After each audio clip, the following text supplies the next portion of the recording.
Here's a tight, fact-first timeline on Jeffrey Epstein, and how different administrations intersect with the case. Epstein's crimes stretch back to the late 1990s and early 2000s. Multiple reports say complaints reached authorities between 1996 and 2006. Alleged trafficking and abuse centered around 2002 to 2005. In 2005, Palm Beach police opened a case. By 2006, the FBI was involved. In 2008, under the Bush administration, Epstein took a plea deal in Florida. The charges were solicitation and procurement of a minor for prostitution. He served about 13 months in a county facility with work release. He registered as a sex offender. He was released in 2009. That deal later became notorious for its leniency and for keeping many details sealed. Now, the Obama years.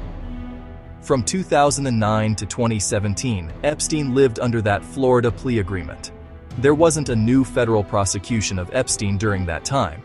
You can argue the government had access to investigative materials, but no fresh case was brought in those years.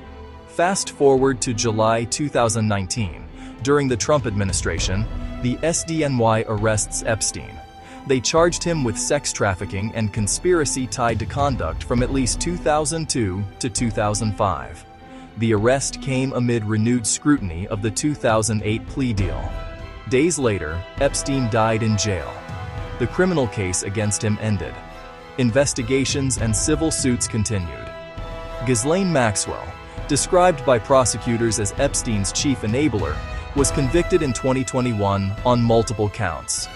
The charges included sex trafficking of a minor. A New York jury found she recruited and groomed girls for Epstein. Public documents and court filings have named or referenced well-known figures. Names like Bill Clinton have appeared in records or flight logs. Prince Andrew's name also appeared. He later settled a civil suit without admitting liability. Being named in documents does not equal guilt, but it shows the reach of Epstein's network.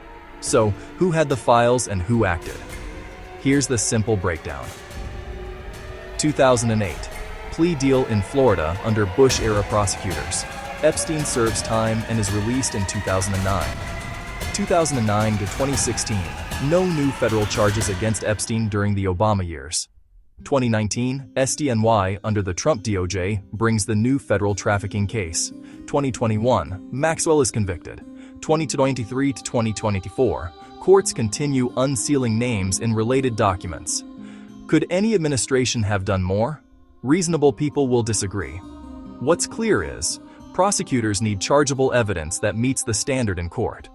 If prosecutors had chargeable evidence on anyone, including Trump, they'd have brought it years ago. That's how the system works. Bottom line, Epstein's abuse spanned years across multiple administrations. He pled guilty in 2008. He walked out in 2009. He was rearrested in 2019. His closest partner was convicted in 2021.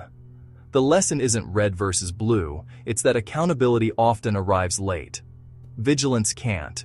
If you want a deeper dive, read the original court filings. Read the SDNY indictment. Read Maxwell's verdict. Facts first, always.